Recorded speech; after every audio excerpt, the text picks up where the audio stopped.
लक्ष्मण यादव जी से हम जानना चाहते हैं। लक्ष्मण जी, ये सत्ता, संत और ठाकुरवाद के कॉकटेल में ये पिछड़े और दलित कहाँ छूट गए? शुक्रिया अभिषेक जी, और आपके चैनल का भी आभार कि आप लगातार उन विषयों पर बात कर रहे हैं जो जिसको खास किस्म से कहा जा रहा है कि वो इंटरनेशनल है। दरअसल एक विडंबना है, मैं ये बात क्यों कह रहा हूं, क्योंकि अब तक एकेडमिया में या टीवी के चैनल के बहसों में, पत्रकारिता जगत में कास्ट पर जब जब बात हुई या एंटी कास्ट मूवमेंट पर बात हुई, तो उसके ऊपर एक तोहमत लगाई गई कि जाति पर बात करना गोया जातिवाद को बढ़ा देना है। कास्ट सेंसस के खिलाफ जितने भी आर्गुमेंट हैं, आप उनको गौर करेंगे तो उनके कोर आर्गुमेंट ये हैं कि हम कास्ट इसलिए नहीं गिन रहे हैं आजाद भारत में क्योंकि कास्टिज्म खत्म करना है। मगर धर्म गिन रहे हैं तो क्या कम्युनलिज्म आप खत्म नहीं करना चाह रहे? लैंग्वेज गिन रहे हैं तो लैंग्वेज डिस्क्रिमिनेशन खत्म नहीं करना चाह रहे? वैसे ही जाति का सवाल एक ऐसा सवाल है जिस पर खुले मन से बहस नहीं हुई। सियासत इसी आधे अधूरे समझ को इस्तेमाल करती है, यानी सियासत जाति को लेकर के जो समझ है उसका इस्तेमाल करती है। अब तक क्या हुआ कि भाई सब लोग जातिवाद करते थे सियासत में कि वो अपने मनपसंद लोगों को जाति के समीकरण देख करके टिकट देते थे और सब कुछ चलता था। लेकिन जाति का आरोप, जातिवाद का आरोप किसके ऊपर लगा? जिनका शीर्ष नेतृत्व गैर सवर्ण तबके से आया। ये दक्षिण भारत में भी हुआ, उत्तर भारत में भी हुआ। लेकिन पिछले दिनों हुआ ये 2017 के चुनाव में, जब अमित शाह के नेतृत्व में जब एक बड़ा अलायंस बनाया गया और सीधे जातिवादी कार्ड खेला गया कि ओबीसी में सारा हक अमुक जाति ने ले लिया, दलित में सारा हक अमुक जाति ने ले लिया, तो इसके आधार पर बाकी जातियों को गोलबंद किया गया और उनको एक बड़े आइडेंटिटी के साथ मर्ज किया गया, और वो आइडेंटिटी हिंदुत्व की। लेकिन पिछले 5 साल में अब बीजेपी को भी ये समझ में आया, और मौजूदा चुनाव जिस जमीन पर है वो जमीन दो जमीन है। आपके पूरे विमर्श में मैं जो टिप्पणी करना चाह रहा हूं आशुतोष जी, वो ये कि पहली जमीन ये है कि हिंदुत्व की जो फेक और वेक छतरी थी, जो गुब्बारा था, वो ध्वस्त होता दिख रहा है। अब उस पर बहुत कोशिश करने के बाद, कैराना में घर घर जाकर पर्चा बांटने के बावजूद, गाजियाबाद से लेकर तमाम पश्चिम उत्तर प्रदेश के इलाकों में हिंदू मुस्लिम पाकिस्तान जिन्ना ये सब करने के बावजूद उत्तर प्रदेश का चुनाव फिलहाल शिफ्ट नहीं हो पा रहा है हिंदुत्व की जमीन पर। दूसरा, इसकी वजह क्या है कि जाति के नाम पर जो एक आत्मविश्वास तमाम जातियों में उभरा है, वो गोलबंद हो रही है।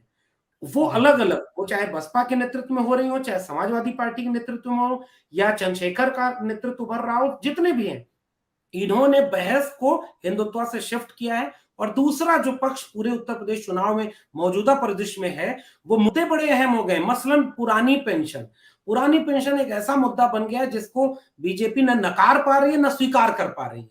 जो बिजली का मुद्दा है, सिंचाई का मुद्दा है, तमाम तरह के मुद्दे, महंगाई से त्रस्त वो जनता है, ये सब कुछ ऐसा लग रहा है कि वह सवाल उत्तर प्रदेश की जनता के मन में है कि भाई आप राम मंदिर बना लिए, अच्छी बात है, आप धर्म बचा लोगे, आप राष्ट्र बचा लोगे, आप अपनी कुर्सी बचा लोगे, मेरे बच्चे का भविष्य कैसे बचेगा? इलाहाबाद में लॉज में, हॉस्टल में घुस करके लाठियों से पीटा जा रहा है। लक्ष्मण जी, इसी मुद्दे पर हमारी 8 बजे डिबेट भी है कि गणतंत्र, आरआरबी एनटीपीसी के छात्रों पर गणतंत्र दिवस के दिन गण यानी बंदूक तंत्र। तो अपने दर्शकों से भी अपील करना चाहेंगे कि उस कार्यक्रम को जरूर देखें, छात्रों के हित में है, और हमारे चैनल को भी सब्सक्राइब करें। जी लक्ष्मण जी, कंटिन्यू करें। मैं बस यही याद दिला रहा था कि कैसे छात्रों को किस बात पर पीटा जा रहा है। वो नौकरी की बात कर रहे हैं ना, वो परीक्षा में धांधली की बात कर रहे हैं, वो तमाम तरह की बात कर रहे हैं। आशुतोष जी, उत्तर प्रदेश का चुनाव बेहद नाजुक मोड़ पर खड़ा है, और मुझे ये भरोसा है उत्तर प्रदेश की आवाम पर कि वो ये समझेगी कि अयोध्या, मथुरा, काशी, कब्रिस्तान, शमशान और पाकिस्तान जिन्ना ये उनके मुद्दे नहीं है, ये उनके भविष्य, बच्चों के भविष्य के मुद्दे नहीं है। हाँ, जाति वाली बात पर आप ये समझ सकते हैं कि भाई ये बुरा नहीं है, मैं कहीं से नहीं मानता। जातियों के भीतर एक आत्मविश्वास आया है, वो पूछ रहे हैं कि 21 डीएम ठाकुर जात के क्यों रहे, 15 एसएसपी और 50% से ज्यादा थानों में जो प्रमुख अधिकारी है वो एक ही जात के क्यों रहे, जो बुलडोजर चला, जो मुकदमे हुए, जो फेक एनकाउंटर हुए, वो वंचित शोषित जमात के लोग क्यों थे, जेल में जो लोग हैं जिनके ऊपर तमाम तरह की यातनाएं सरकार ने डाली, वो जाति देख करके किया गया। फेलोशिप और स्कॉलरशिप जो बीएड करने वाले बच्चे होते हैं तमाम तरह के, उनको जो दिया जाता है, उनमें आप जनरल कैटेगरी के बच्चों की फेलोशिप रिलीज करते गए, और लक्ष्मण जी, आप जिस जाति की बात कर रहे हैं, दरअसल भारतीय जनता पार्टी कहती है कि जाति तोड़ो, लेकिन मुझे स्मरण है जहां तक गुजरात का चुनाव, आप सब लोगों ने हरजिंदर जी को और उमाकांत जी को याद होगा कि गुजरात के चुनाव में जब केशुभाई पटेल बीजेपी से अलग होकर महागुजरात जनता पार्टी बना लिए थे, उस दौर में भारतीय जनता पार्टी और खुद नरेंद्र मोदी ने जाति का कार्ड छोड़ दीजिए, उपजाति का कार्ड बहुत मजबूती से खेला, पटेलों को लेहुआ और कड़वा पटेल में बांट दिया था। तो आप यहाँ तो जाति की बात हो रही है, वहां तो ये लोग जातियों के कास्ट विद इन कास्ट में चले जाते हैं, हर जिसको कि जगह ये सोशल करते हैं। इंजीनियरिंग मैकेनिकल इंजीनियरिंग कर रहे अभी थे। हरियाणा में क्या किया, हरियाणा में जाट वर्सेस जाट, अभी कर्नाटक तक गए थे, और दक्षिण भारत में लिंगायत वर्सेस तमाम जगहों पर वो करते हैं। आइडेंटिटीज से खेलने का काम ये जो दक्षिणपंथी ताकतें हैं वो करती हैं।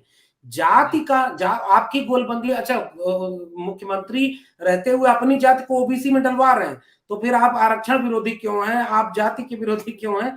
ये एक बड़ा दिलचस्प सवाल है। उत्तर प्रदेश को ये तय करना है कि अगर आप अपने मुद्दों पर चुनाव को नहीं ले आ पाते हैं तो आपका हर हर में नुकसान होना है। और बीजेपी तो देखिए एकदम चाह रही है कि उत्तर प्रदेश के चुनाव को हम सांप्रदायिक रंग दें, उत्तर प्रदेश के चुनाव को ऐसे मोड़ पर ले जाएं जहां ध्रुवीकरण हो।